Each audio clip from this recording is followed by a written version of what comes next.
കുറേ ദിവസം കൊണ്ട് ഞാനിങ്ങനെ ഒരു കഥ ഇങ്ങനെ അല്ലെങ്കിൽ ഒരു സംഭവം ഇങ്ങനെ വിചാരിക്കുന്നുണ്ട്, എല്ലാവരോടും ഒന്ന് പറയണം.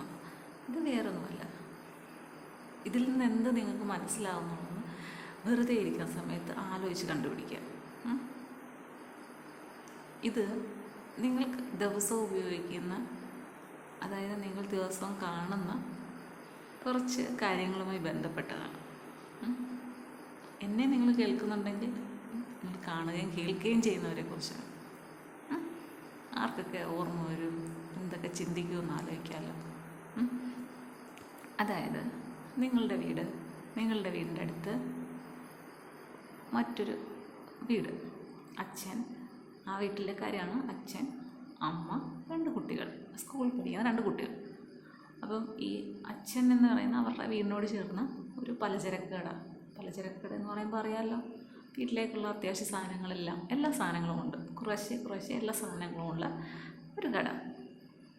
നിങ്ങളുടെ വീട്ടിൽ നിന്ന് ഒരു 1-2 അല്ലെങ്കിൽ വലിയ സൂപ്പർ മാർക്കറ്റ് ഒക്കെ എന്ന് പറയുമ്പോൾ, ഹൈപ്പർ മാർക്കറ്റ് എന്ന് പറയുമ്പോൾ ദൂരെ ആയിരിക്കും അല്ലേ, അത്രയും അകലെയുള്ള ഒരു സൂപ്പർ മാർക്കറ്റ് എന്ന് വിചാരിക്കും അല്ലേ. നിങ്ങൾക്ക് ഏറ്റവും അടുപ്പം ആരോടായിരിക്കാം? നിങ്ങൾ എവിടെയായിരിക്കും ആദ്യം പോവുക? ഈ 2 കടകളിലും പോകുന്ന സമയം നിങ്ങൾക്ക് കിട്ടുന്ന ഒരു പ്രാധാന്യം ഈ 2 കടയിലും എങ്ങനെയിരിക്കും?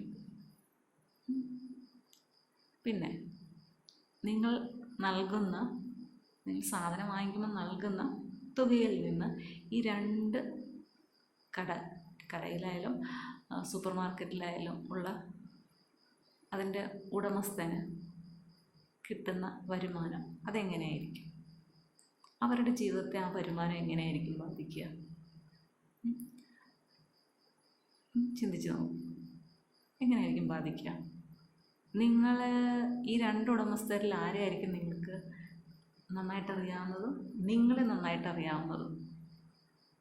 നിങ്ങൾ നൽകുന്ന പണം അവർക്ക് കിട്ടുന്ന, അതിൽ നിന്ന് കിട്ടുന്ന ലാഭം എന്തായിരിക്കും? അതുകൊണ്ട് അവരുടെ ജീവിതത്തിൽ എന്തെല്ലാം മാറ്റങ്ങൾ ഉണ്ടാക്കാൻ പറ്റും? നിങ്ങൾ അവിടെ നിന്ന് പോയാലും നിങ്ങൾ പിന്നീട് കാണുമ്പോൾ നിങ്ങളെ മനസ്സിലാകുകയും നിങ്ങളെ കാണുമ്പോൾ ഒന്ന് ചിരിക്കുകയും ചെയ്യുന്നത് ഇതിലേത് വ്യക്തിയായിരിക്കും? നിങ്ങളുടെ പണത്തിൽ നിന്ന് ഏറ്റവും കൂടുതൽ പ്രയോജനം കിട്ടുന്നത് ഇതിലാർക്കായിരിക്കും? ചിന്തിച്ചു നോക്കും. ആരെയാണ് യഥാർത്ഥത്തിൽ ഒരു നല്ല മനസ്സുള്ള ഒരു വ്യക്തി പ്രോത്സാഹനം നൽകേണ്ടത് ആർക്കായിരിക്കും? നിങ്ങൾ ചെന്നാൽ സന്തോഷിക്കുന്നതും ആ ഒരു നന്ദി, കടപ്പാടും സ്നേഹവും എന്ന് മനസ്സിൽ സൂക്ഷിക്കുന്നത് ആരായിരിക്കും? നിങ്ങൾക്കും ലാഭം എവിടെ പോകുന്നതായിരിക്കും? ചിന്തിച്ച് നോക്കാം. ഇതൊക്കെ നമ്മുടെ ജീവിതത്തിൽ വളരെ പ്രധാനപ്പെട്ട ഒന്നാണ് അല്ലേ?